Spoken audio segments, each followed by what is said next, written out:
আসসালামু আলাইকুম। আশা করি ভালো আছো। পরীক্ষায় সৃজনশীল প্রশ্ন কিভাবে উত্তর করবে এবং কিভাবে উত্তর করলে সর্বোচ্চ নাম্বার পাবে তা নিয়ে আজ আলোচনা করব। তোমাকে কিছু আমি টিপস দিব এবং একটি সৃজনশীলের নমুনাও দেখাবো, যাতে তুমি বুঝতে পারো সৃজনশীল কিভাবে লিখলে সর্বোচ্চ নাম্বার পাওয়া যায় এবং A+ সিকিউর করা যায়। তাহলে চলো শুরু করি।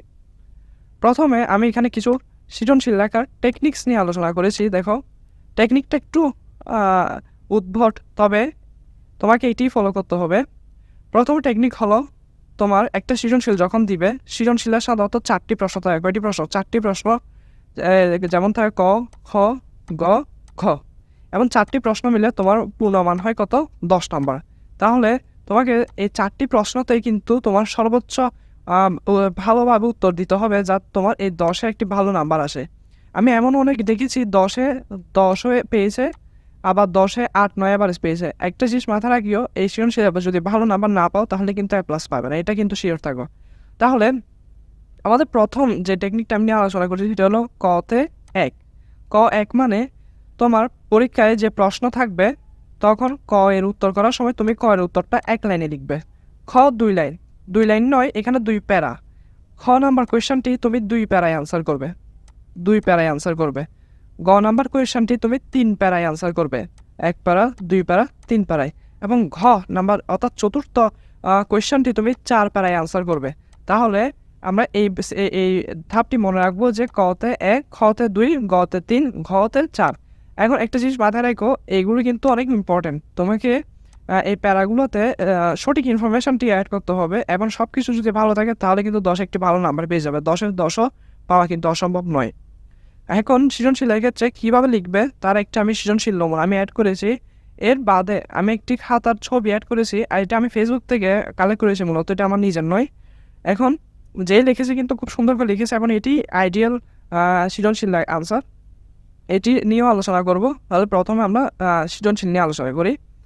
প্রথমে আমি যে বিষয়টি দিয়েছি, যেমন তোমার পরীক্ষায় তোমার যে সাবজেক্টে থাকুক, আমি এখানে ব্যবসায় শিক্ষা, ব্যবসায় ও ব্যবস্থাপনা প্রথম বছর থেকে এই সৃজনশীলটি মূলত আমি সিলেক্ট করেছি। তোমার যে সাবজেক্টেই থাকুক, সৃজনশীল লেখার নিয়ম কিন্তু সেম। তাহলে এই ক্ষেত্রে তোমার এরকম একটা সৃজনশীল দেওয়া থাকবে, 4টি প্রশ্ন থাকবে। এরকম প্রশ্নের ক্ষেত্রে তোমার সৃজনশীল আনসার করার ক্ষেত্রে তোমাকে সর্বপ্রথম এই উদ্দীপকটি ভালোভাবে পড়ে ফেলতে হবে। এটি কয়েকবার পড়বে, টানা 3-4 বার এটা ভালোভাবে পড়বে। যদিও 2 বার বা 3 বার পড়লে কিন্তু এনাফ, বুঝে যাওয়া যায় যদি চ্যাপ্টারটা ক্লিয়ার থাকে। তাহলে তোমার প্রথম প্রশ্ন থাকবে, ধরো একটা প্রশ্ন দিলাম আমি এখানে, ব্যবসা কি। এখন এই ক নাম্বার প্রশ্নটা আমি বলেছিলাম ক কি হয়? 1 লাইনে হয়। তাহলে আমার উত্তরটা কি হবে? 1 লাইনে হবে। এখন অনেকের প্রশ্ন থাকে এই প্রশ্নটা কোথা থেকে আসে। হ্যাঁ, এখন ব্যবসায় কি, অর্থাৎ এই ক নাম্বার কোয়েশ্চেনটি হয় মূলত জ্ঞানমূলক কোয়েশ্চেন। এবং এটি কিন্তু তোমার যে টেক্সট বই থাকে, এইচএসসিতে যে বই, তুমি বোর্ড বই পড়ো, বোর্ড বই বা যে রাইটারের বই পড়ো, সেখান থেকে মূলত সেখানে যে চ্যাপ্টারের থিওরি থাকে ওখান থেকে কিন্তু এটা হুবহু চলে আসবে। তাই এটা কিন্তু তোমাকে টেক্সট বই থেকে আনসার করতে হবে, এটা 1 লাইনেই আনসার করতে হবে, এবং অর্থাৎ 2 পয়েন্ট এটা আনসার তোমাকে দিতে হবে। এরপরে খ নাম্বার কোয়েশ্চেনটি কিন্তু তোমার যে রাইটারের বই পড়ো তুমি, সেই রাইটারের থেকে মূলত সেখান থেকে আসবে। এটি তোমাকে বানিয়ে লেখার কোনো অপশান নেই এখানে। মূলত যে আনসার করতে বলেছে, যে বিষয়টি আনসার করতে বলেছে তোমাকে, সেই বিষয়টি তোমার বইয়ে যে থিওরি পড়া হয়েছে সেখানে ইনফরমেশান ঠিক রেখেই তোমাকে আনসার করতে হবে। এখন যখন আমরা লেখা শুরু করবো, তখন আমরা একটা হেডলাইন দিব যে সৃজনশীল প্রশ্ন উত্তর কত? 1। তাহলে আমরা 1 নম্বর দিলাম। এরপরে আমরা যে কোয়েশ্চেনটি আমরা আনসার করছি প্রথমে, সেই কোয়েশ্চেনটির মার্কটি দিব, অর্থাৎ আমি ক নাম্বার কোয়েশ্চেনটি আনসার করছি, আমি এটি এখানে দিব।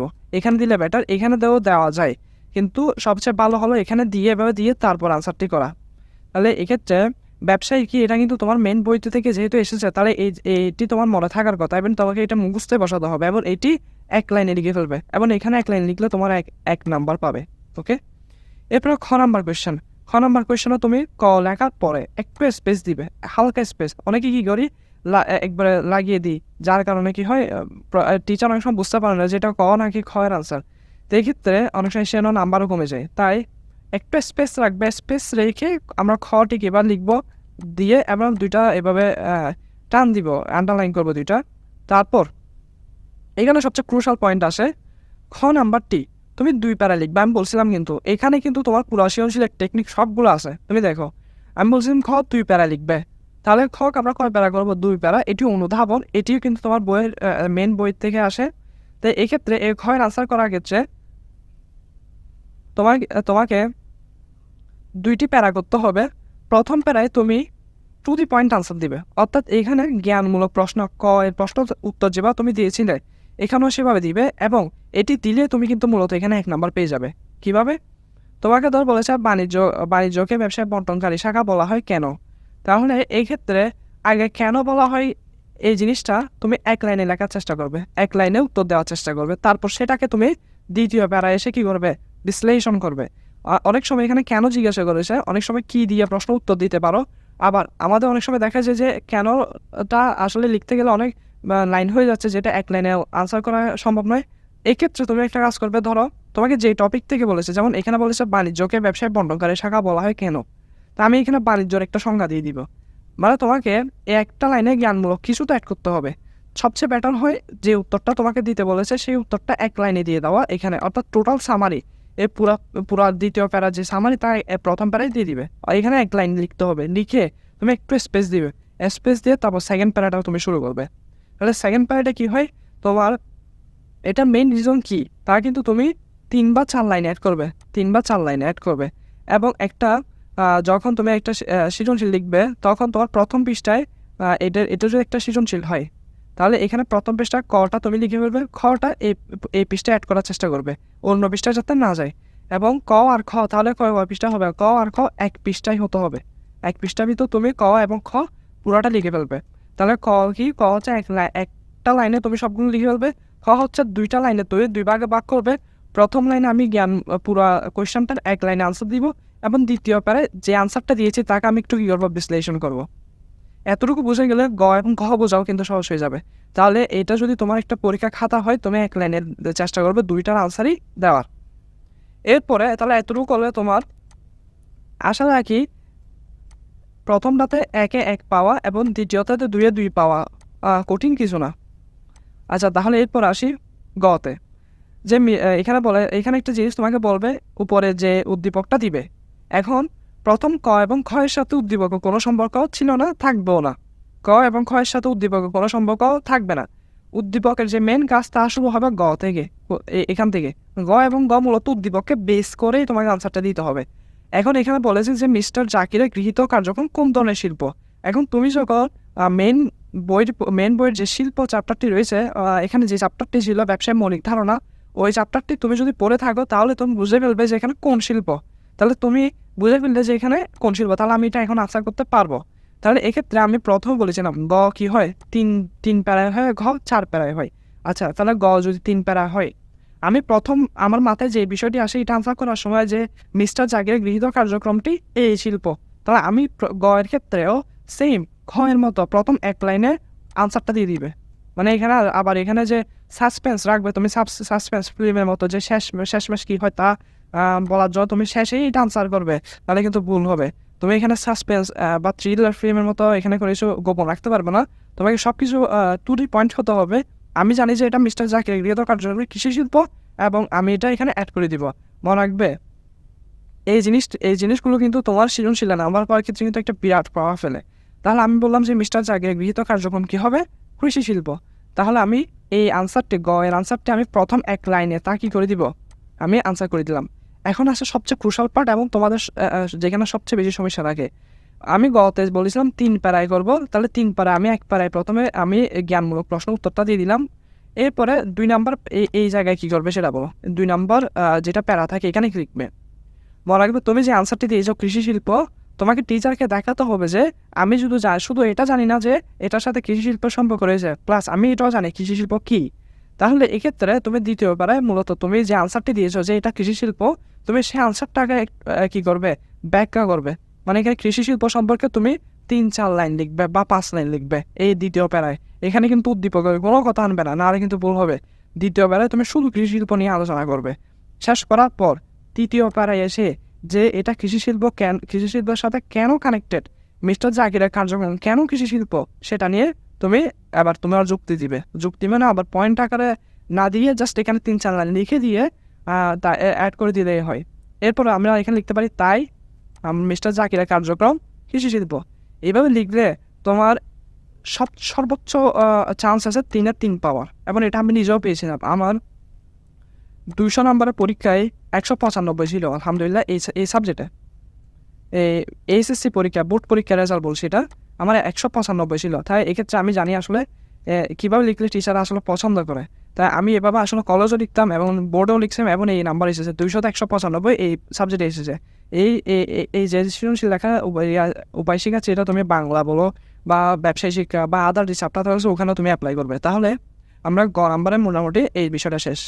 এবার তাহলে গতে কি 3টা প্যারা হবে। প্রথম প্যারায় জ্ঞানমূলক, দ্বিতীয় প্যারায় উদ্ভাবন, তৃতীয় প্যারায় এটা ব্যাখ্যা, মানে কেন এটা সাদৃশ্যপূর্ণ বা অসাদৃশ্যপূর্ণ এতটুকু। এবার ঘতে তোমাকে একটু ব্যাখ্যামূলক দিবে। এখানে হচ্ছে এই 3টা সমন্বয় কীরকম বলেছে, ধরো মিস্টার জাকিরের যে গৃহীত এমন উদ্যোগ কি দেশে বেকারত্ব আসে, কি দেশে একটু এখানে হয়েছে, এমন উদ্যোগ কি দেশে বেকারত্ব আসে ইতিবাচক ভূমিকা পালন করবে। মতামত দেয়, এখানে তোমাকে বলেছে মতামত দিতে, সমস্যা নাই। আমরা এখানে প্রথমে কি লিখবো, প্রথমে এখানে যে তোমাকে বিষয়টি প্রমাণ করতে বলে বা মতামত দিতে বলে সেই বিষয়টা তুমি একমত হবে। অর্থাৎ আমি লিখবো যে প্রথম লাইনে মিস্টার জাকিরের গৃহীত এমন উদ্যোগ দেশে বেকারত্ব আসে ইতিবাচক ভূমিকা পালন করবে। এতটুকু দিয়ে তোমার যে প্রথম লাইন থাকবে, এখানে প্রথম লাইন থাকবে সেটাকে লিখবে। এটা ওরা এভাবে লিখেছে, দরকার নেই সেটাই পাবে। আমি যেটা বলছি প্রথম লাইনে ওইটাতে একমত পোষণ করবে, ঠিক আছে। এরপরে তুমি যে এখানে যার সাথে একমত পোষণ করছো সেটাকে আবার ওই গয়ের মতো কি করবে, এখানে ব্যাখ্যা করবে। এরপরে এখানে সবচেয়ে ক্রুশাল পার্ট, আবার এখানে এসে তখন এখানে আরও 2টা প্যারা বাকি থাকবে। বলেছিলাম গতে 4টা প্যারা করতে, তাহলে 4টা প্যারায় তুমি প্রথম প্যারায় একমত পোষণ করেছো, দ্বিতীয় প্যারায় এসে যে বিষয় একমত পোষণ করেছো সেই বিষয় সম্পর্কে তুমি ব্যাখ্যা করলা।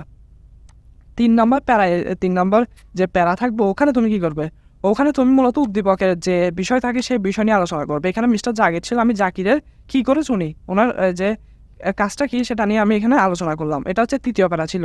4র্থ প্যারায় এসে এই যে আমি প্রথমে এখানে যে একমত বলেছিলাম ওই একমতটা তুমি এখানে আবার প্রমাণ করবে গয়ের মতো। গয়ে যেমন আমরা 3য় প্যারায় প্রমাণ করেছিলাম, এখানে আমরা 4র্থ প্যারায় প্রমাণ করব, কারণ গতে আমরা প্যারা কয়টি, 4টি।